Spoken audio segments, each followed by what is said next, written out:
All right, guys, I just wanted to give you a brief overview of what we are doing during Dragon Time. Now, you have this on paper, but on Google Classroom, it has also been assigned to you on digitally, just in case for some reason you can't actually, like you lose your paper or something like that, you have it digitally as well. So, what you're going to do is you are going to use this article to learn more about the Renaissance. You're going to read the article carefully, being sure to underline or highlight important information. Yes, you are actually going to underline or highlight the important information. You're going to use the right margin, this side right here, to annotate the information you underlined or highlighted. You need to include at least one of the following: identify the keywords or phrases that are telling you the topic of each paragraph, comments that show you understand the info, making connections to current knowledge, things you already know, or you're circling difficult words or phrases and you're trying to clarify them using context clues, meaning a word or phrase you don't know and you're trying to figure out what it means. Yes, you are annotating in social studies class. Yes, this is a thing you need to do. You will lose points if you do not annotate. Mrs. Romine will not appreciate it if you do not annotate. Mrs. Hartley, Mrs. Payne will not be okay if you do not annotate. Now, the Renaissance, this is an overview of the Renaissance. Paragraph 1. The Renaissance was the period following the Middle Ages in Europe that took place from the 14th century to the 17th century. So that's the 1300s to the 1600s. It was a cultural and intellectual movement that was dedicated to the rediscovery and use of the classical learning that took place in the ancient Greek and Roman eras. So, it's culture, it's knowledge that they learned from the Greeks and the Romans. They're relearning that stuff. They're going back to the history, they're relearning it. During the Renaissance, people began to think and take risks by questioning the world around them as they never had before in Europe.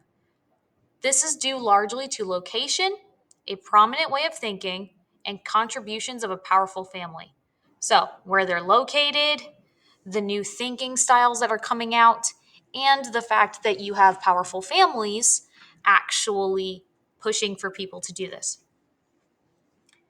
Paragraph 2. The Renaissance period originated in Italy and spread across Europe. The main reason it began there was simple: geography. The geography of an area plays a monumental role in the development of a civilization. Because Italy is surrounded by the Adriatic and Mediterranean seas, it was the perfect place for trade and ideas to flourish or grow rapidly. Different cultures came through Italy's ports every day, and it became a melting pot of cultures and ideas.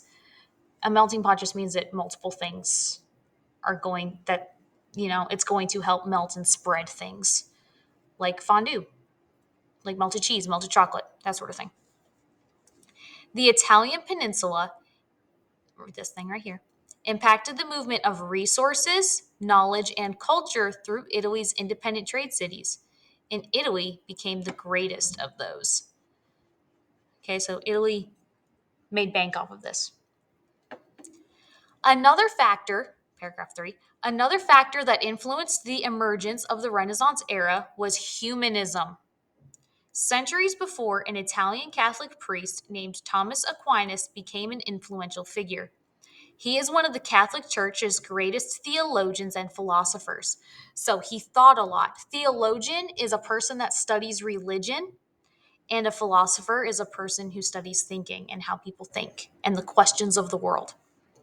His writings influenced humanistic thought by proclaiming that God gave humanity options and potential. As a theologian, a person studying and writing about religion, he was responsible for the masterpiece, the Summa Theologica. Theologiae. We just call it the Summa Theologica. This is his best known work. It seeks to describe the relationship between God and man and to explain how man amends with the divine is made possible through Christ. Basically, how humanism, how all of this free thinking and your relationship with God work together. He greatly impacted the Catholic Church and all of Europe with his way of thinking. Paragraph 4. This way of thinking gained popularity in Italy. Humanism became the dominant intellectual movement in Europe in the 16th century, meaning it's the main intelligent movement, the main movement about knowledge that's being spread during that time period. It promoted the idea that man was the center of his own universe, breaking the medieval mindset of the past. It brought balance between reason and faith, thinking and God, and these ideas flourished in Italy and beyond, causing a change to the status quo, meaning it's shaken up the world. Paragraph 5. Another factor that influenced the Renaissance was the emergence, or the rising, of a powerful family, the Medici family. This concept isn't new. Powerful families have influenced history since the beginning of time. We've talked about the Khan family, the Ptolemy family, you may have talked about them last year, and the Tudor families. We'll talk about the Tudors next unit, who all changed the course of history. The House of Medici is another powerful family who impacted business, politics, and the arts during the Renaissance period. This family ruled Florence and later Tuscany during most of the period from 1434 to 1737.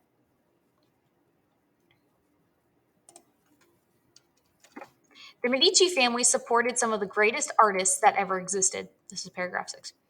It is difficult to imagine a world without Leonardo da Vinci, Michelangelo, or William Shakespeare. If it wasn't for the Medici's generous patronage and encouragement, those famous artists and playwrights may never have become distinguished.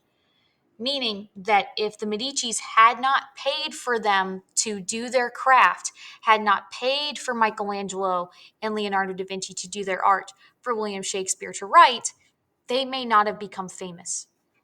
A good fraction of the family's fortune was spent on commissioning work from them, meaning that they were paying Da Vinci, Michelangelo, Shakespeare to create their art, paying Shakespeare to write for them, paying Da Vinci and Michelangelo to paint or sculpt for them, only for them. It's like when you order a custom made scarf or jewelry off of the internet, that sort of thing. In short, without the Medici family, the world may never have seen the Mona Lisa, the Statue of David, or the Sistine Chapel, which is this picture right here. They may never have read Romeo or Juliet or Hamlet. And don't go ahead and start saying, well, I've never seen the Mona Lisa or the Statue of David. You will. Me, I've never read Romeo and Juliet. You've probably seen a movie about it. Number 7. During the Renaissance, people began to question old beliefs. Instead of focusing on those old beliefs, curiosity, investigation, discovery, and modern day knowledge was encouraged. This flip flop of ideas can be attributed or can be linked to many things, like the geography of Italy, the humanism movement that was spreading throughout the area, and the influence of the Medici family, pushing for all of that stuff. Those are a few of the reasons. Paragraph 8. Don't forget what you've learned in this text. Remember, history is not a linear event. It's not just like a timeline where it's stagnant, nothing changes. It's like an onion, okay? History is like an onion. Onions have layers. I can't do a Shrek. I'm not even going to try.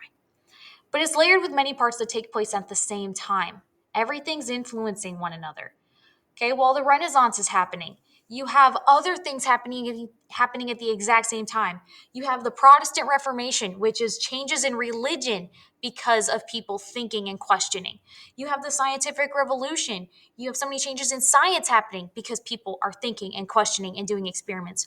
And you have the age of exploration. You have people going and traveling, trying to find better trade routes so that Italy, Spain, Portugal, all these areas can become more powerful and more wealthy. They're looking for trade routes and they accidentally come across North and South America. All of that's happening at the exact same time as this. Guys, this is huge. We break it down into units: Renaissance, Reformation, Scientific Revolution, Age of Exploration, because otherwise this unit would be humongous.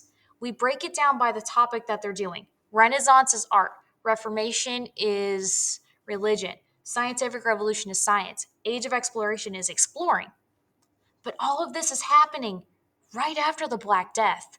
All of this is happening at the same time. Okay? So, no, it's not just a timeline where everything's happening boom, boom, boom, boom, and nothing's overlapping. This is an onion. Okay? This is an onion, and it is as you peel back from the Renaissance, there's the Reformation. You peel back from the Reformation, there's the scientific revolution. You peel back from that, there's the age of exploration. You peel back from that, there's the discovery of North and South America. All of this stuff is happening at the exact same time. Okay?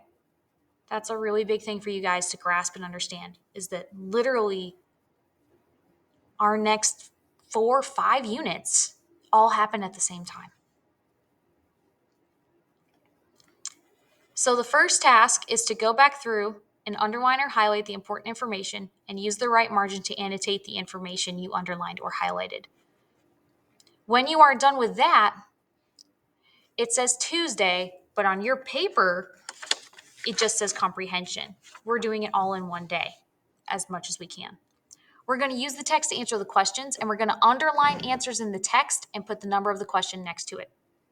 What was the Renaissance era? How did geography impact the origin of the Renaissance? What is humanism? How did Thomas Aquinas change the way people looked at religion? And how did the Medici family impact the Renaissance? So you're going to look back through the text, find answers for it, underline the answers in the text, obviously put the number next to it, and then write your answer. Again, doing this all in one day. Now we're going to summarize. We're going to identify the title of the passage, the Renaissance, an overview. So we're going to do that. Okay, the verb. Is it telling us things? Is it explaining us things? Is it discussing things? And then we're going to state the main idea of each chunk in our own words.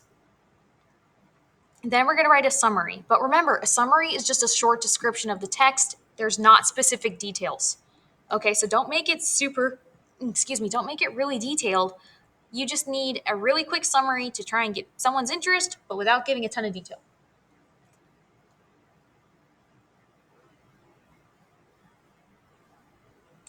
All right. And then we have multiple choice questions. We have 3 multiple choice questions. We're obviously going to answer the questions below, circle the correct answer, but explain your reasoning for each choice, correct and incorrect. Why is it not correct? Why is it correct? Utilize the content, utilize the vocabulary, meaning explain off to the side, why is it correct? Why is it not correct? And cite the text. Okay, tell me, oh, nope, that doesn't make sense here. That's not talking about geography, that sort of thing. Like when we're breaking down the choices for the bell ringers. Why is number 1 not correct? Or why is A not correct? Why is B not correct? Same thing here. All right, and then the very last section is a document-based question. Now, I know this is not races, but look, it's ACE. You just got rid of the R. We're not restating the prompt, but we are answering the prompt. We are citing evidence, and we are explaining evidence. Okay? We're just not going to restate it. All right? So you're going to answer the prompt, you're going to cite relevant evidence, you're going to explain that evidence, use transitional words and phrases. If you need help here, you've got some hints here, you can also look it up. If you want to make it race by restating the prompt, go for it. Go for it. Do it. Do it, do it, do it. And here's our prompt. Analyze the major influences of the Renaissance. Boom, there's the prompt. Who were the influences? What were the influences? But be sure to include your own inferences about how the content relates to the larger picture in your explanation. Okay, so think of it this way. One of the influences is the geography of the Italian peninsula. Okay, that's obviously going to be an influence on the Renaissance, but how is that going to influence the rest of the world too? Right, wealthy families. Yes, they're going to influence the Renaissance. How are they going to influence the world. Okay? Think of it. The larger picture is not just back then. Think of it now. Think of the world, not just Italy, not just Europe, the world. Okay? Now, you're sitting with a partner or a small group. Bragg's class, you have partners. Mrs. Romine's class, you're in small groups of 3. If you are struggling, work with your work with your partner, work with your table mates, okay? Or your group mates, because we're not at tables, sadly. Don't all have the same explanations and answers, but help each other out, okay? Help each other understand, like, hey, number 3, for number 3 on multiple choice, I had D, okay? Why is it not D? Oh, because of this. Okay. All right, guys? Now, if you do not get this done today, this should be the work you do when you are finished with the work in class. So, let's say tomorrow's assignment is really, really easy and you get it finished with plenty of time, but you didn't finish the article of the week that we started in Dragon Time. Pull it out and work on that. All right? Just like you were working on the Black Death one-pagers whenever you had time, right? Same deal here. All right, guys. If you have any more questions, just put a comment on the post here. I'll try and help as best I can. Have a great rest of your day.